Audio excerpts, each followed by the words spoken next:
सरकार कहती है कि हम उनको उनके पास रखेंगे, तो 2050 तक किसी का प्रमोशन नहीं होना है, क्योंकि वही इतने एक्स्ट्रा बैठे हैं। उनको बोलेंगे हम factory CS HCN, factory CS SDO, factory CS JE, factory CS TG2, factory CS हो जाएंगे। जैसे होता है ना फैक्ट्री सीएस एरियर आपका जो है, उसका क्या होता है, फैक्ट्री सीएस एरियर का पीढ़ी होती है परमानेंट डिस्कनेक्शन। तो आपका क्या होगा 1 साल बाद काम करने के बाद, परमानेंट पीढ़ी। अब जाइए भैया, आपको कोई नहीं पूछ रहा। तो भैया अगर पीढ़ी से बचना है तो आज लड़ना है, ये संकल्प लेके जाओ जो यहाँ से। समझ में आ रही ना आपको जो है कि तो तीसरा विकल्प पीढ़ी वाला किसको पसंद है भैया? किसी को नहीं पसंद है। तो ये तीनों विकल्प हम कह सकते हैं प्रबंधन से कि हमारे बनारस में एक भी व्यक्ति को आपके दिए गए तीनों विकल्प में से कोई भी विकल्प पसंद नहीं है, ये हम कह सकते हैं। साथियों, हम एक परफॉर्मेंस देंगे बहुत जल्दी और हम कहेंगे कि आपके द्वारा फलाने पत्र में दिए गए तीनों विकल्पों को एक ध्वनि मत से सर्वसम्मति से सभी कर्मचारी अभियंताओं ने अस्वीकार कर दिया है। किसी को भी ये तीनों प्रस्ताव मंजूर नहीं है और हम लोग सरकारी सेवा में आए हैं और सरकारी में रहेंगे। अगर आपको जाना है तो जाइए, ठीक है ना भाई? ये लिखित में दिया जाएगा उनको, तब उनको महसूस होगा। किसी को भी अभी तो कह रहे हैं कि सब लोग खुश हैं। दूसरी बात क्या लिखे, ये तीनों विकल्प एक साथ उपलब्ध होंगे। OTS, वन टाइम सेटलमेंट, तीनों विकल्प एक बार एक साथ उपलब्ध रहेंगे। पहला चुन लो, दूसरा चुन लो, तीसरा चुन लो, उसके बाद कोई विकल्प नहीं है।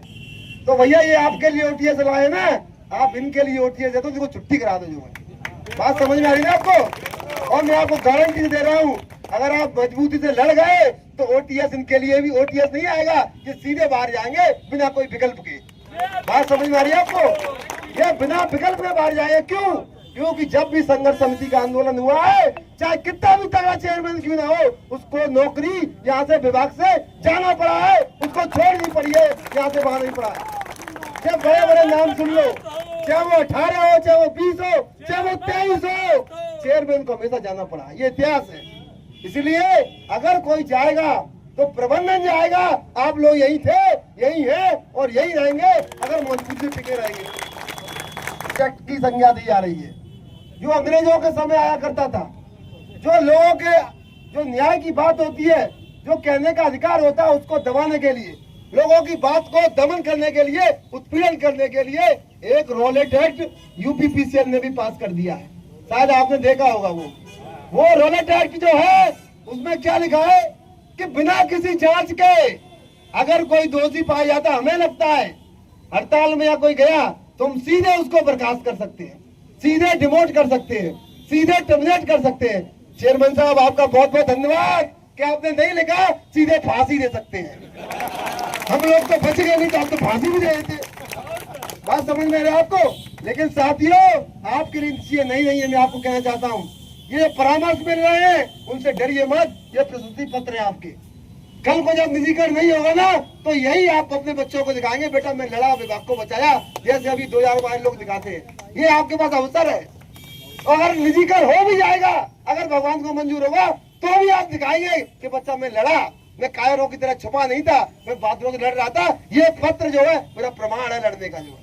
इसलिए इसको संभाल के रखिए, घर में मड़वा दीजिए, इसको टंगवा दीजिए अपनी दीवार पे जाके जो है। और मैं बता रहा हूँ, आप लोग निश्चिंत रहिए, इनको जो करना करें। अभी तो परामर्श देंगे, कुछ दिन बाद ट्रांसफर भी करेंगे जो एक्टिव लोग हैं इधर से उधर, लेकिन जो आएगा वो लड़ेगा, जो जहाँ जाएगा वो वहाँ लड़ेगा।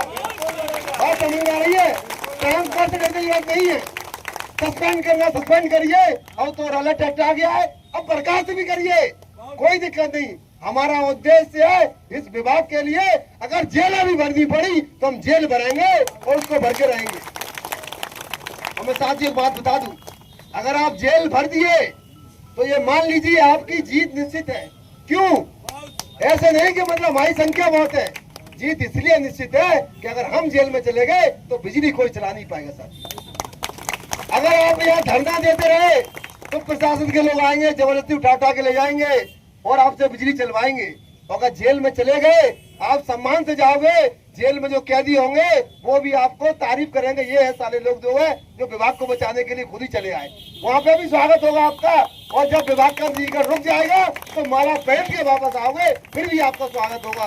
दोनों तरीके से आपका स्वागत होगा। बात समझ में आ रही? दूसरा, आपके अलावा वहाँ पे कोई आपको डरा धमका के बिजली चलाने वाला नहीं है, कोई आपको धमकी नहीं देगा, कोई आपको उठा के ले जाएगा। आराम से 2 दिन 4 दिन 10 दिन 1 महीना 2 महीना जेल में रहेंगे जब तक निजीकरण का प्रस्ताव वापस ना हो। सभी लोग सहमत है? भाई बताओ। ये बनारस की क्रांतिकारी बाबा विश्वनाथ की धरती से ये आह्वान करिए कि चाहे हमें जेल क्यों जाना पड़े, हम लोग निजीकरण नहीं होने देंगे और किसी